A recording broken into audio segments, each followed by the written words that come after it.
بسم الله الرحمن الرحيم. باب قول الله ونضع الموازين القسط ليوم القيامة وأن أعمال بني آدم وقولهم يوزن. وقال مجاهد القسطاس العدل بالدورية ويقال القسط مصدر المقسط وهو العادل وأما القاسط فهو الجائر. قال حدثنا أحمد بن أشباب قال حدثنا محمد بن فضيل عن أمارة بن الكعكاء عن أبي زرعة عن أبي هريرة رضي الله تعالى عنه قال قال النبي صلى الله تعالى عليه وسلم كلمتان حبيبتان إلى الرحمن خفيفتان على اللسان ثقيلتان في الميزان سبحان الله وبحمده سبحان الله العظيم. الصلاة والسلام عليك وعلى آلك وأصحابك يا سيدي يا حبيب الله. معزز و محترم علماء و مشائخ گرامی قدر، مہمانان ذی وقار، فضلاء کرام، جامعہ کے اساتذہ، طلباء اور محفل میں شرکت کی سعادت پانے والے عاشقان رسول و غلامان آل و اصحاب رسول، السلام علیکم ورحمۃ اللہ. یہ ہماری سالانہ نشست ہوتی ہے، سال ہا سال سے یہ سلسلہ چل رہا ہے. ہدیہ تبریک و تحسین پیش کیا کرتا ہوں اور آج بھی کر رہا ہوں. فاضل جلیل عزیز مکرم حضرت علامہ مولانا مفتی محمد فاروق احمد صاحب صدیقی نقشبندی مجددی سلطانی بندیالوی دامت برکاتہم القدسیہ ڈیرا لگایا تھا یہاں. بالکل وہ جو محاورہ ہے نا، جنگل میں منگل، تو وہ محاورہ پہلے تو علم الیقین سنا ہوتا تھا نا، تو اب کچھ حضرات کے لیے عین الیقین ہو گیا اور میرے اور آپ کے لیے تو حق الیقین ہو گیا. اللہ پاک مزید ان کے عزائم میں بھی اور مساعی میں بھی مزید برکتیں عطا فرمائے. یہ اس برکت کا نتیجہ ہے کہ ان کو شیخ طریقت کی بھی روحانی توجہات حاصل ہیں اور اساتذہ کرام بھی، بالخصوص فقیہ ملت مفتی اعظم پاکستان استاذنا الکریم و شیخ العظیم حضرت علامہ مولانا مفتی محمد عبدالقیوم صاحب قادری رضوی ہزاروی، انہوں نے یہاں بٹھایا اور بس پھر رونق لگ گئی اور آج یہ گلشن پھل دے رہا ہے. اس وقت تو صرف پودا لگایا اور ان کے ذمہ لگایا، اس کی گوڈی کرتی چلو، پانی دیتے رہو. اللہ پاک ان کو مزید ان کے استغنا میں بھی اور استقامت میں مزید برکتیں عطا فرمائے. تو یہ آج آپ آخری سبق پڑھ رہے ہیں بخاری شریف. یہ کتاب جو آپ کے پیش نظر ہے،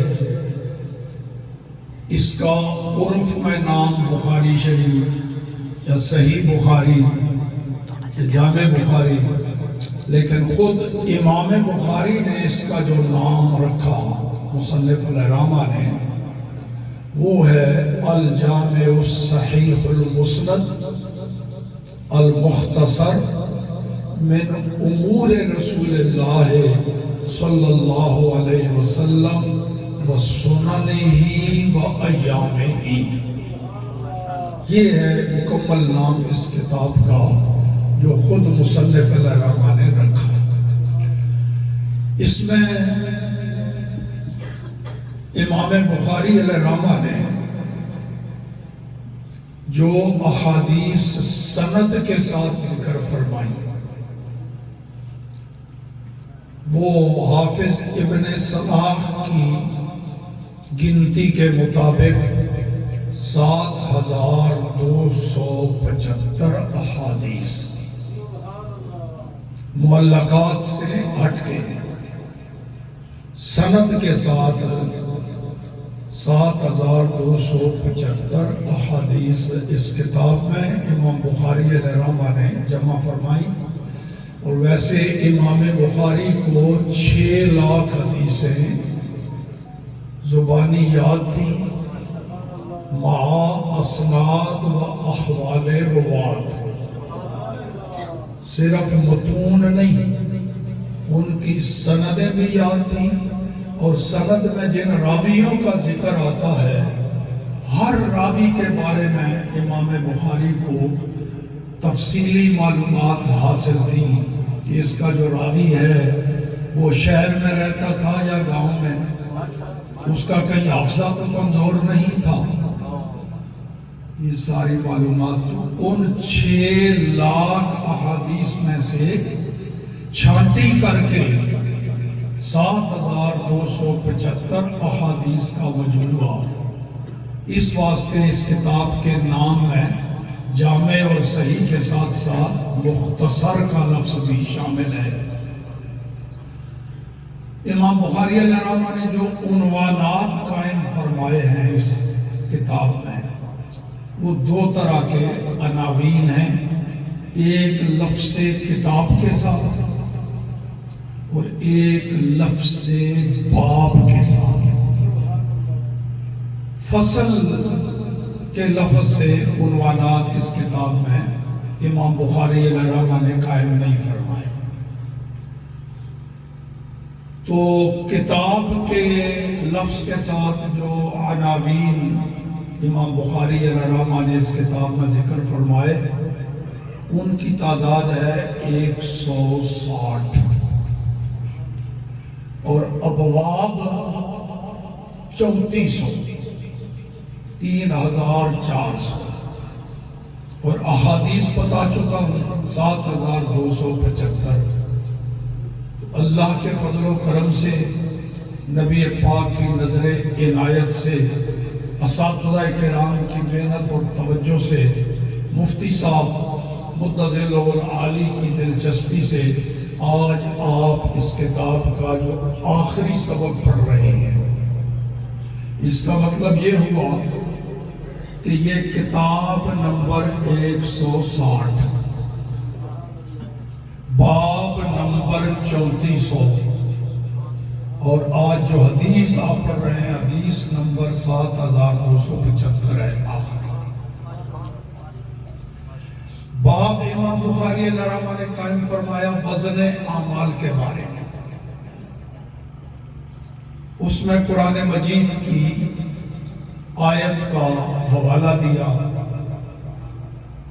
اور یہ آپ پڑھ چکے ہیں اساتذہ سے کہ امام بخاری علیہ الرحمہ جو باب قائم فرماتے ہیں وہ بمنزلہ دعویٰ کے ہوتا ہے۔ اس میں ایک دعویٰ کرتے ہیں، مسئلہ بیان کرتے ہیں یہ، اور پھر آگے جو حدیث لاتے ہیں اس باب کے تحت، وہ اس دعویٰ کی دلیل ہوتی ہے، اس باب کو ثابت کرنے میں وہ مؤید ہوتی ہے۔ تو یہاں ترجمۃ الباب قائم فرمایا وزن اعمال، اور قرآن پاک کا حوالہ دیا وَنَضَعُ الْمَوَازِينَ الْقِسْطَ۔ اللہ پاک فرما رہا ہے کہ قیامت والے دن ہم عدل والے ترازو رکھیں گے اعمال کو تولنے کے لیے۔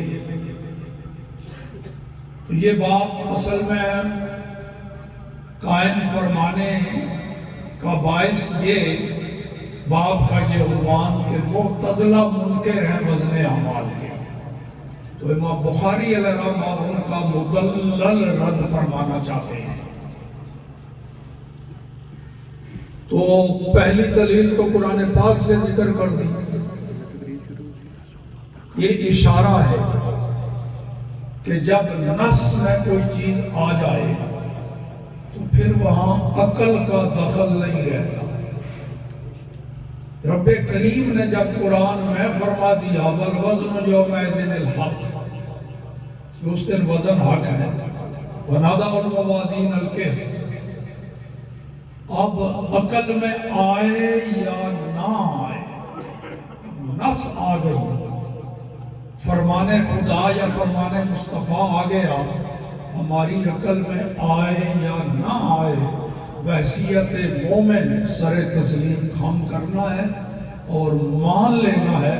اللہ نے فرمایا ہے، رسول اللہ نے فرمایا ہے، لہٰذا یہ ہو کے رہے گا۔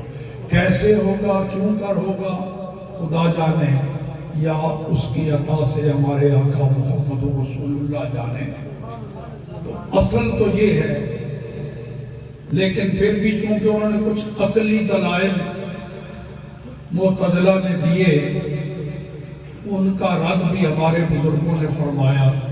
عقلی دلیل یہ دیتے ہیں جی اعمال تو عرض ہیں، از قبیلے آراز ہیں، جن کا اپنا کوئی وجود ہی نہیں ہوتا، وہ تو کسی اور شے کے ساتھ قائم ہوتے ہیں، اپنا وجود ہی کوئی نہیں، ان کا وزن کیسے ہوگا؟ دیکھو نمازی کو تو تول سکتے ہو، لیکن نماز کہو نمازی سے الگ کر کے صرف نماز کو تولے، تو اس واسطے معتزلہ کہتے ہیں کہ یہ عرض ہیں، عرض کا کوئی وزن اور اس میں ثقل نہیں ہوتا، لہذا یہ وزن اعمال والعیاذ باللہ باطل۔ تو ہمارے بزرگوں نے ان کے عقلی جواب، عقلی استدلال کا عقلی ضرورت پر جواب، سب سے پہلا پیارا جواب تو وہی ہے نا کہ اللہ نے فرما دیا لہذا بات ہی ختم، عقل قربان کن و پیش مصطفیٰ۔ وہ جس کو میرا ایک پیارا شاگرد یہاں پنجابی میں یہ لفظ بولا کرتے تھے، ان-نے-واں، ان-نے-واں، جب اللہ اور رسول کا حکم آ گیا بس پھر آنکھیں بند کر کے تسلیم کر لو۔ سمجھ گئے ہوں گے میرے سامنے؟ لو جی، پہلا ان کے استدلال کا عقلی رد کہ یہ جو وزن ہے اجسام اور جواہر میں، یہ ان کا ذاتی ہے یا وہ اللہ نے ان میں وزن رکھا ہے؟ ظاہر بات ہے کہ ان میں وزن بھی رب کریم نے رکھا، تو وہ قادر ہے جو اجسام و جواہر میں وزن رکھ سکتا ہے، وہ چاہے تو آراز کے اندر بھی وزن رکھ دے، قادر ہے۔ دوسرا یہ کہ رب کریم چاہے تو اس دن آراز کو جواہر ہی بنا دے، ان کا وزن ہو جائے گا۔ اور تیسرا جواب یہ کہ مراد اعمال کے وزن سے اعمال ناموں کا وزن ہونا ہے، وہ رجسٹر، وہ فرشتے جس میں ہمارے اعمال لکھتے ہیں، وہ اعمال نامے، وہ صحف، وہ رجسٹر وہ تولے جائیں گے. تو ظاہر ہے وہ ہیں اجسام اور جواہر. اس کی دلیل حدیث بطاقہ. اللہ پاک میدان قیامت میں بندے کو الگ کرے گا, اس کے سامنے اس کے اعمال نامے کھولے گا. 1 2 نہیں 99 رجسٹر, 1 کم 100, اور ہر رجسٹر حد نگاہ تک پھیلا ہوا ہوگا. رب کریم فرمائے گا یہ ہیں تیرے کرتوت جو تو کرتا رہا ہے, یہ علم میں لکھے ہوئے ہیں. 3 سوال اللہ کی طرف سے اس پر ہوں گے. نمبر 1, یہ افعال جو لکھے ہوئے تو نے کیے ہیں کہ نہیں؟ عرض کرے گا ہاں یا اللہ کیے.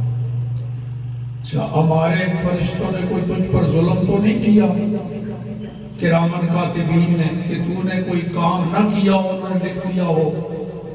کہے گا لا یا رب, میرے اللہ نے, انہوں نے جو کچھ لکھا ہے وہ بالکل صحیح لکھا ہے, واقعی میں نے. تیسرا, ہے کوئی عذر تیرا؟ عرض کرے گا لا یا رب, میرے اللہ کوئی عذر. اب اللہ کریم فرمائے گا تیری ایک نیکی ہمارے پاس محفوظ ہے, وہ کبھی خلوص کے ساتھ بیٹھے ہوئے, کبھی رب کریم کی رضا کے لیے ریاکاری سے بچا کے, کوئی دنیاوی غرض نہیں, آج کسی خلوت میں بیٹھ کے خلوص کے ساتھ یہ کلمہ اس نے زبان پہ کہیں لایا تھا, اشہد ان لا الہ الا اللہ واشہد ان محمدا عبدہ ورسولہ. تو اس خلوص کے اس کی زبان پہ جاری یہ کلمہ, رب کریم فرمائے گا یہ نیکی تیری ہمارے پاس محفوظ ہے. ایک کاغذ کا ٹکڑا نکالا جائے گا, اس پر یہ لکھا ہوگا جا یہ لے جاؤ, جا میزان پہ ترازو پہ پاؤ. عرض کرے گا میرے اللہ یہ 99 رجسٹر یہ ایک پلڑے پر رکھے جائیں گے ترازو کے, اور یہ کاغذ کا ایک ٹکڑا دوسرے پلڑے پر, ان کے مقابلے میں اس کی کیا حیثیت ہوگی؟ رب کریم فرمائے گا تو جا تو صحیح نا, تجھ پہ ظلم نہیں ہوگا, جا لے جا. اور جا کے وہ میزان پہ پہنچے گا تو نیکیوں والے پلڑے میں وہ کاغذ کا ٹکڑا رکھا جائے گا, دوسری طرف وہ ایک کاغذ کا ٹکڑا وزن میں ان 99 رجسٹروں سے زائد ہو جائے گا. یہ دلیل ہے کہ اعمال نامے تولے جائیں گے, کیونکہ وہ کاغذ کا ٹکڑا وہ اعمال ناموں میں شامل ہے نا جس پر عمل لکھا ہو. تو ندع الموازین القسط, موازین جمع ہے. اس پر بھی یہ اشکال کہ یہ جمع حقیقی معنی میں ہے یا مجازی. واقعی ترازو زیادہ ہے یا ترازو ایک ہے؟ شارحین حدیث نے یہ لکھا کہ ترازو ہی متعدد ہے, ہر شخص کے لیے الگ ترازو یا ہر عمل کے لیے الگ ترازو. جب ترازو ہی متعدد ہے تو پھر جمع اپنی حقیقت پر ہے, موازین جمع. اور ایک جواب یہ بھی کہ نہیں, میزان ایک ہی ہے. جمع سے تعبیر کو اس کو کیا گیا تو وہ باعتبار عباد کہ بہت سارے بندوں کے اعمال تولے جائیں گے, یا باعتبار انواع موزونات کہ ترازو تو ایک ہے, میزان تو ایک ہے, پر وہ جو چیزیں اس پر تولی جانی ہیں وہ متعدد انواع سے تعلق رکھتی ہیں. تو اس اعتبار سے اس کو جمع سے تعبیر کیا گیا. اب یہ جمع مجاز پر محمول ہوگی. اور ایک جواب یہ بھی دیا گیا کہ ترازو تو ایک ہی ہے, میزان ایک ہی ہے, لیکن بعض دفعہ کسی شے کی تعظیم اور تفخیم کے اظہار کے لیے اس کو جمع سے تعبیر کر دیا جاتا ہے. ایک شے کو جمع سے تعبیر اس کی بڑائی ظاہر کرنے کے لیے.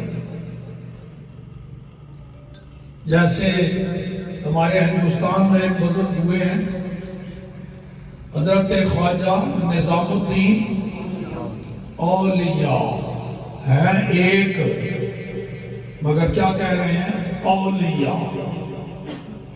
تو یہ جمع ان کی تعظیم اور تفخیم کو ظاہر کرنے کے لیے، تو یہاں بھی کیونکہ میزان ایک ہے مگر وہ بڑا، اتنا بڑا کہ ساتوں زمینیں اور ساتوں آسمان اس کے ایک پلڑے پر رکھ دیے جائیں، وہ پلڑا پھر بھی نہیں بھرے گا۔ حضرت داؤد علیہ السلام کو شوق ہوا، عرض کی یا اللہ وہ میزان مجھے دکھا دے۔ رب کریم نے دعا قبول فرمائی، دکھایا تو اس کو دیکھ کے بے ہوش ہو کے غش کھا کے گر گئے۔ جب ذرا سنبھلے عرض کی میرے اللہ ایسا کون سا تیرا بندہ ہوگا جو اپنے اعمال کے ساتھ اس ترازو کو بھر دے؟ رب کریم فرمائے گا اے داؤد اگر میں کسی بندے پر راضی ہو جاؤں تو وہ ایک چوارا میری راہ میں خرچ کرے یا ایک کلمہ طیبہ زبان پہ لائے، اس کو اتنا ثواب دے دوں گا اس ایک نیکی سے یہ پلڑا بھر دوں۔ تو معلوم ہو گیا کہ میزان ہے ایک لیکن بڑا بہت ہے۔ قرآن پاک میں بھی اس کی نظیر ملتی ہے، کذبت قوم نوح المرسلین، قوم نوح نے مرسلین کو جھٹلایا۔ حالانکہ قوم نوح نے صرف نوح علیہ السلام کو جھٹلایا تھا، ایک نبی کو۔ تو ان کی تعظیم کے لیے، عظمت کے اظہار کے لیے جمع کے ساتھ رب کریم نے تعبیر فرما دیا۔ آگے آئیے جی، امام بخاری نے کہا القسط جمع القسط مصدر المقسط ونادى الموازین القسط، یہ جو قسط ہے یہ مصدر ہے، اور ایک اشکال کا جواب بھی اس سے آ گیا کہ موازین جمع ہے، قسط اس کی صفت ہے، تو جمع کی صفت بھی جمع ہوا کرتی ہے۔ مطابقت چاہیے موصوف اور صفت میں، جن چیزوں میں ان میں یہ بھی ہے، واحد تثنیہ جمع میں بھی مطابقت۔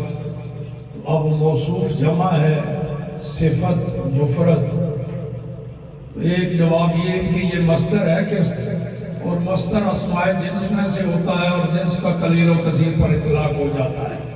دوسرا جواب یہ کہ یہاں مضاف محذوف ہے، ونادى الموازین ذوات القسط، اب موصوف بھی جمع صفت بھی۔ تو آگے جو امام بخاری نے فرمایا کہ القسط مصدر المقسط، قسط مصدر ہے مقسط کا۔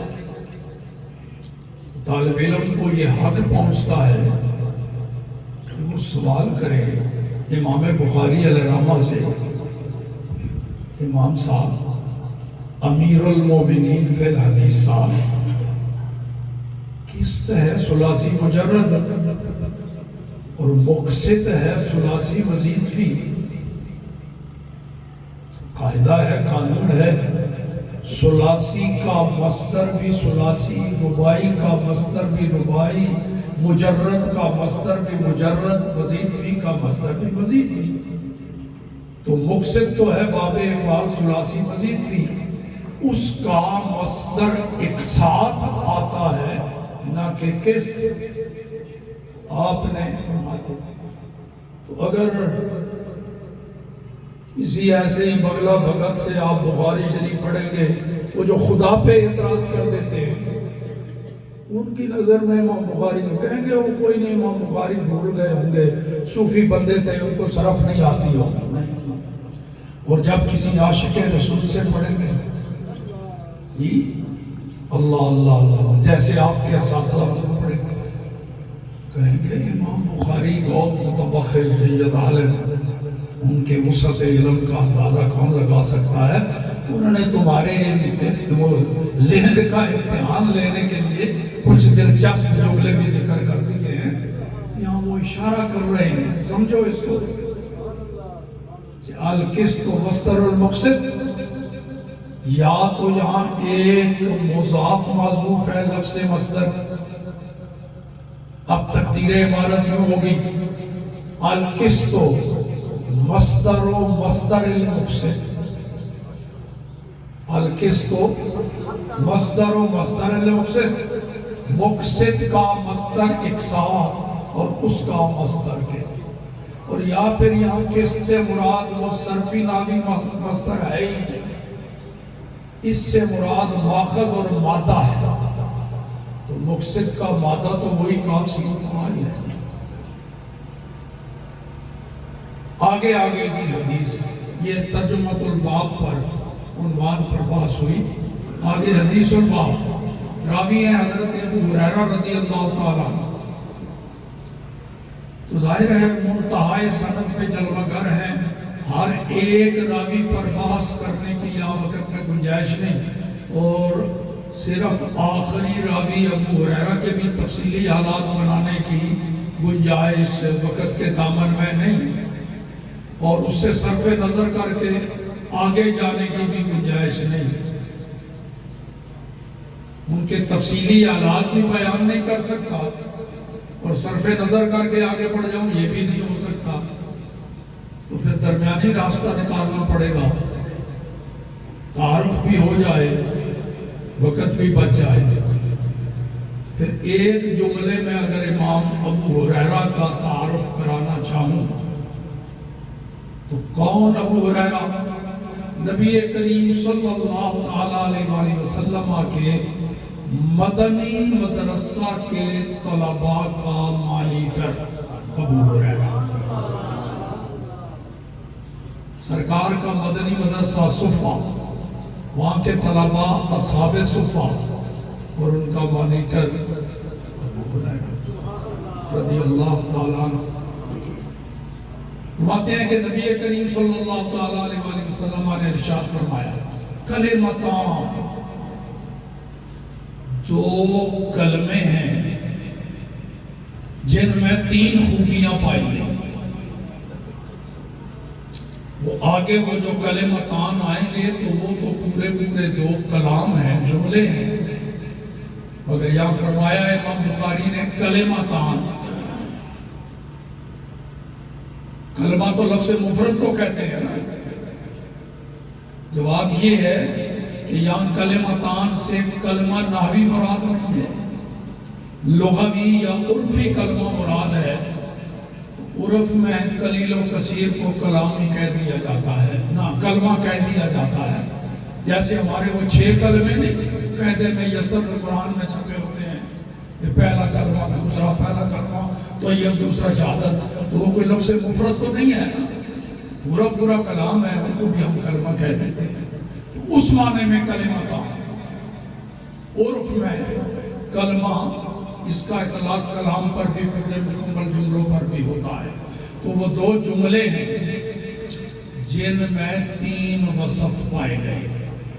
نمبر 1، حبیبتان الی الرحمن، اللہ کو یہ 2 جملے بڑے محبوب ہیں، بڑے محبوب ہیں۔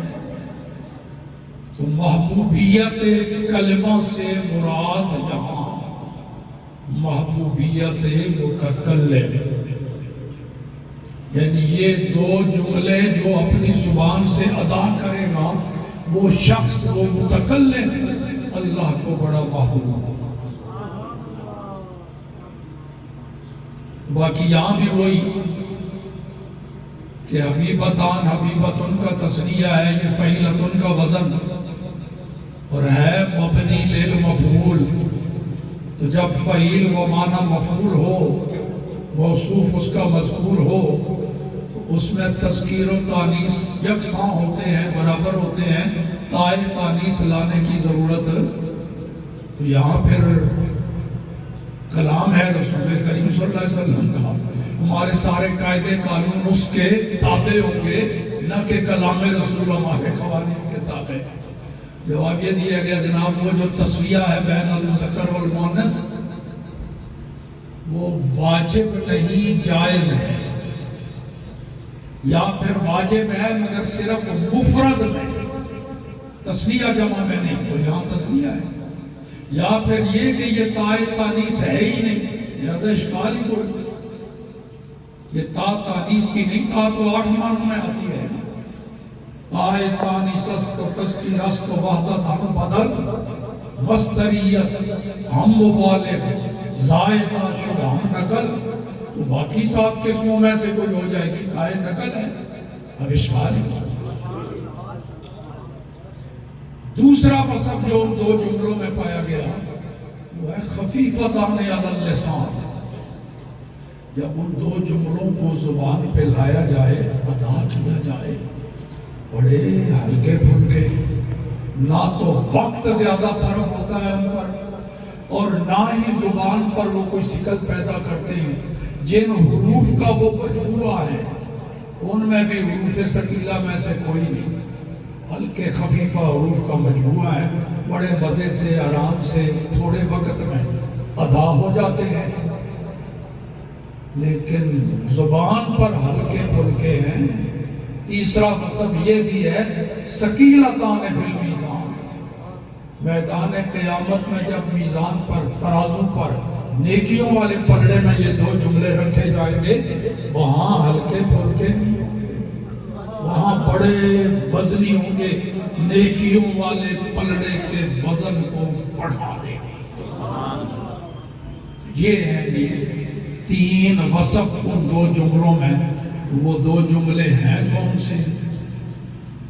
سبحان اللہ و بحمدہ، سبحان اللہ العظیم، سبحان اللہ و بحمدہ، سبحان اللہ العظیم۔ بڑھاؤ وزن میزان میں اپنا، سبحان اللہ و بحمدہ، سبحان اللہ العظیم۔ تو یہاں یہ دلیل بھی بن گیا، حدیث الباب کی ترجمۃ الباب سے مناسبت، وہاں تھا اعمال تولے جائیں گے، تو یہاں ثقیلتان فی المیزان اس کی دلیل کہ حضور فرما رہے ہیں ترازو پر رکھے جائیں گے تو یہ جملے بڑے وزنی ہوں گے۔ معلوم ہو گیا میدان قیامت میں ترازو ہوگا، اس پر اعمال رکھے جائیں گے، تولے جائیں گے، تو وہ جو دعویٰ باب کی صورت میں تھا، یہ حدیث اس کی دلیل بن گئی۔ اور کمال کر دیا امام بخاری علیہ نے، کوئی کتاب، کوئی چھوٹا رسالہ ہو، بڑی کتاب ہو، تو معروف طریقہ یہی ہے کہ اس کا اختتام تسبیح اور تحمید پر ہوتا ہے۔ اور جنتی بھی آخر میں کوئی مجلس محفل قائم کرتے ہیں جنت میں، تو جب اس کو برخاست کرتے ہیں تو اللہ کی تسبیح اور تحمید پر، سبحانک اللہم، اور اسی طرح دعواہم فیہا سبحانک اللہم و تحیتہم فیہا سلام، تو تسبیح بھی اور تحمید بھی۔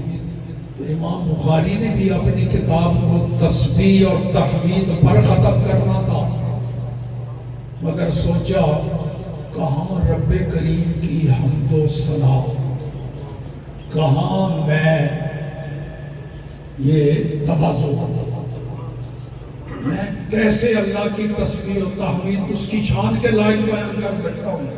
کیوں نہ اپنے طرف سے صیغے لانے کے بجائے افضل الحامدین والمسبحین، رسول کریم کی زبان سے نکلی ہوئی حمد اور تسبیح کو آخر میں لے آؤں، کتاب کی تکمیل بھی تسبیح و تحمید پر ہو جائے، روایت حدیث بھی ہو جائے۔ سبحان اللہ و بحمدہ، سبحان اللہ العظیم۔ مولانا صلی وسلم